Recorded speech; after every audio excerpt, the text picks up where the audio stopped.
Hello, everyone. This is a proposal for conducting business in the country of Mexico. I am Fayaz Moldano Genove. Also on my team is Jason Foyle, David Bode, Eric Origel, Rachel Pace, and Rebecca Jensen.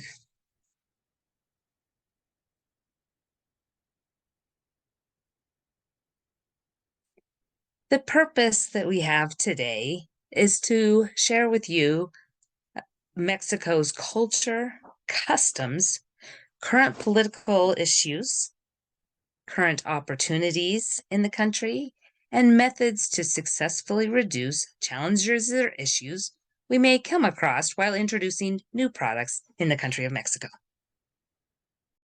As we looked into doing our research for Mexico, we found the Hofstede culture dimension and found some interesting similarities between the United States and Mexico, and there were also some differences.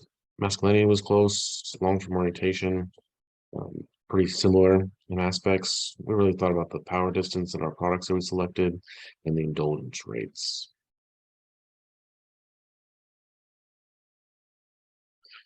The power index gives a culture clearly has a distinct difference between the lower class and the upper class. They have a power distance. Mexico had a power distance of 81, and their hierarchy seems to be keep people in their places and has a clear line of who is in charge. The indulgence brings a restraint. By living in the moment, they have a high indulgence score of 97 because when they have extra money, they will spend it, enjoying the celebrations at any cost. I would like to briefly discuss the culture and how it relates to business. In Mexico, we can expect nonverbal cues such as strong eye contact, and they may speak closely in what we as Americans consider our personal space. We need to be aware that although they may not speak in direct terms, they're carefully considering everything that is being discussed. We need to take the time to be respectful of the high context communication style. It will be far more effective than immediately placing all of our needs on the table at once. A good manager will learn how to interpret their nonverbal cues, and this will increase the chance of gaining a successful partnership. As you can see from the scale, Mexico is nearer to the indirect negative feedback. Their culture tends to communicate more diplomatically. They may have something negative to convey, but this will be mixed with positive feedback. Managers should listen carefully and respectfully to what is being spoken. Any weak points or flaws may not directly be told to the manager, but that does not mean that they aren't known. We need to be open to what is being said and be aware that it may not necessarily be said using direct wording, but rather through indirect methods. In Mexico, they prefer to avoid disagreements and find confrontation unsuitable. Since Mexicans prefer to have non-confrontational disagreements, the team needs to find a new way to communicate. The manager should focus on team building activities that build a closer unit. He will need to train the staff in a way from debate and to more unifying discussions. Harmony is the key to a strong team in Mexico, and building a positive work environment is a fantastic way to create a relationship in the workplace. Finally, while completing a task or assignment, it's important to understand that in Mexico, being late for an appointment is quite acceptable. Someone in a senior position may make the rest of the team wait on his or her timeline. It may be different from something that they may wish. This includes the pace of negotiations. We need to remember that completing the project is just as important in the Mexican culture, but they lean towards a more flexible time frame, and a good manager is going to understand this and may need to make some adjustments in the project schedule. Reviewing deadlines and making some date changes that allow for flexibility will help avoid problems that may arise. As we prepare to work with companies in Mexico, I thought I'd go over a few bullet points to help us be successful in our communication.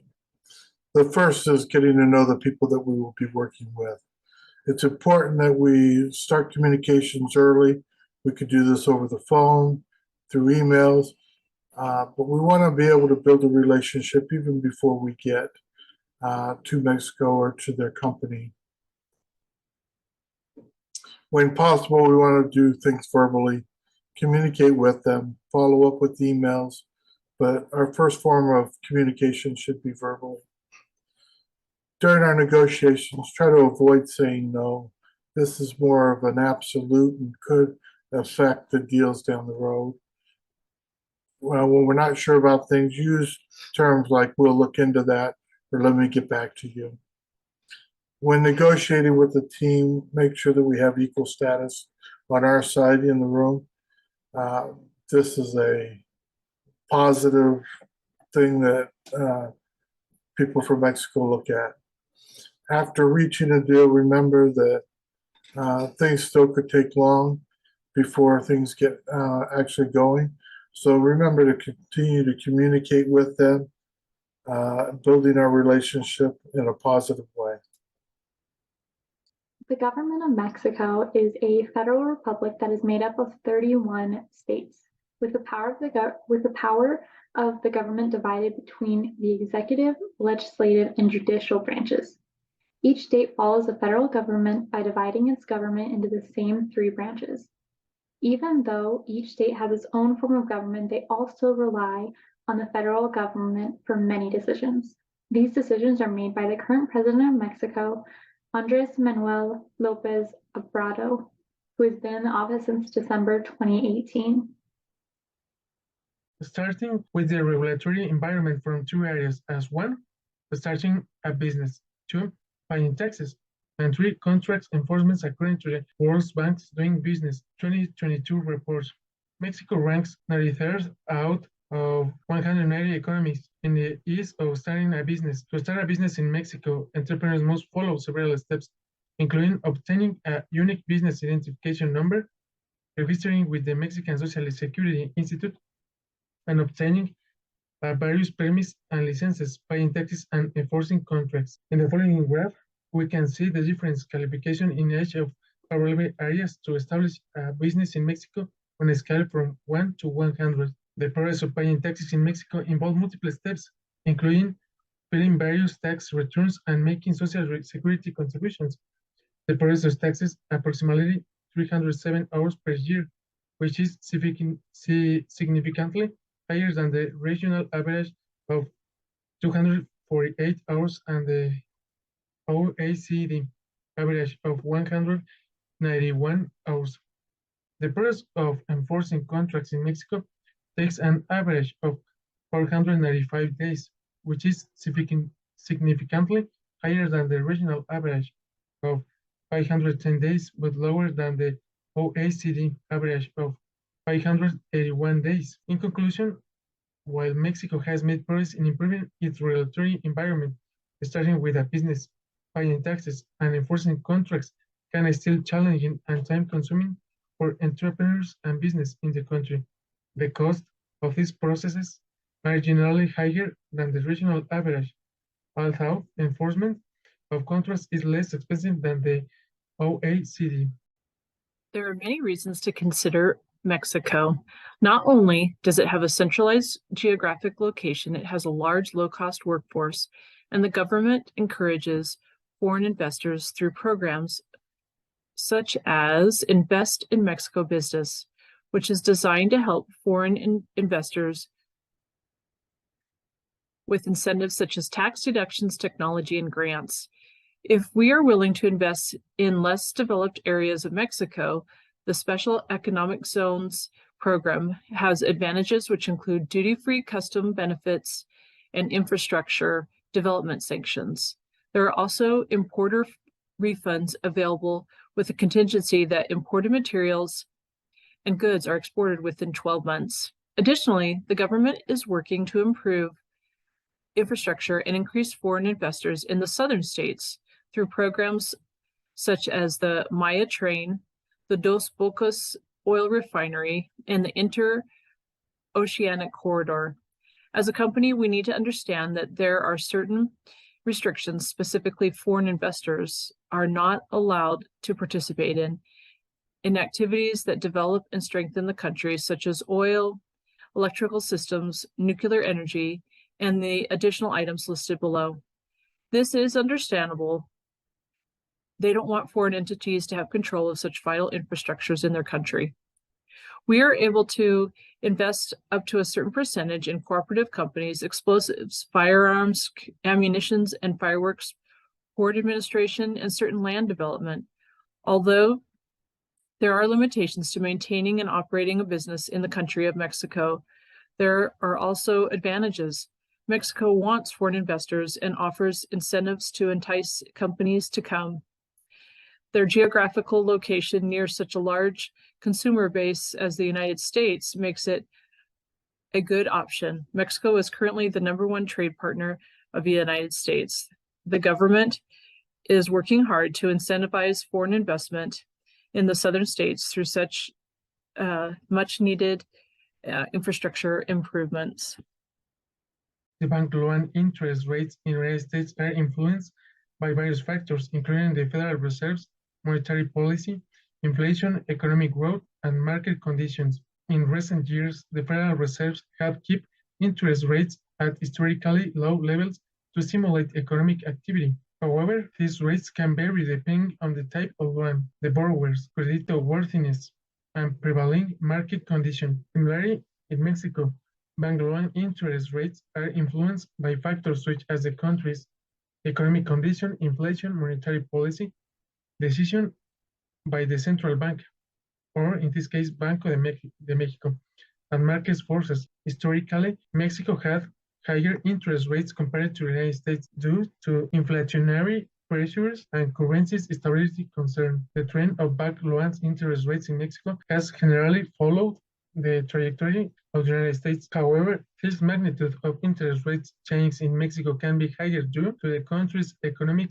dynamics. On the other hand, investors considering establishing a company in Mexico should carefully assess the interest rate and the environment and the potential impact on their business financials. They should also evaluate other factors such as market condition, regulatory environment, labor cost, infrastructure, and the overall business climate. Based on the following graph, the trend of interest in Mexico increased over time. And although this is a positive issue, it also detrimental for the industry in the event that companies will drop their investment in the country. 12 is the 5-year comparison of local Mexican currency versus the US currency. For the most part, it's been pretty steady, but within the last 5 years, the most significant decrease in the value of Mexican currency was when the pandemic of COVID-19 hit in March 2020. When the pandemic hit, currencies across the world decreased in importance as the economy plummeted due to the decrease in the main daily interaction of citizens. As the decline in COVID cases happened, the economy was able to slowly get back to normal, leading to the increase in currency values. The most significant increase since the pandemic was in March 2023. This was due to a pickup in manufacturing goods for exports and continued recovery in services that have been lagging somewhat after the COVID-related restrictions.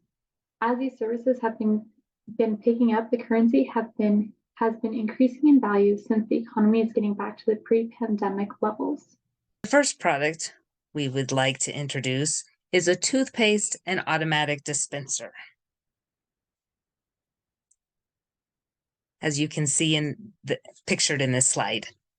The benefits to Mexico would be improved dental care and thus overall health for the citizens. These dispensers reduce waste and thus overall cost to the citizens. This would be no cost to Mexico for the initial grant of $4.27 million from the American Dental Association, also known as the ADA. Another benefit would be improved life expectancy as dental disease is linked to cardiac disease and blood disorders. One of the products we thought we could benefit from between businesses in Mexico would be cereal. Mexico has seen a huge increase in immigrants traveling through Mexico and resettling in Mexico. And one of the main populations of immigrants is Venezuela, which had a huge import of cereal. So there have been an increase of demand for it in Mexico. Mexico also likes to have indulgence, so no problem spending money on cereal, especially name brand cereal or different flavors of cereal. Cereal we see as an opportunity to expand in other markets, whether it's cereal bars, snacks, different avenues as well. And cereal allows us to have different campaigns and different advertisement things. whether it's different types of cereal, we can have promotional brands and flavors throughout the summer to always keep it fresh and keep it to be able to have the ability to switch up advertising and keep it fresh in the market. One of the products we hope to present to our Mexican market is our 6 toilet paper roll dispenser unit. This stylish feature is what you would see on the exterior of a cabinet. And then on the inside of the cabinet, it will have a spring load of 5 rolls that will move up as the 1 roll that is outside ends. This is going to give you less time stocking your bathroom. We'll be able to adjust to your size of the roll if you're using a regular or a king size roll. It also will give you easy installation and filling so that you will have worry-free and hassle-free results going forward. We also have great designs to please all different walks of life. So our goal is to keep it coming and coming while you keep going and going.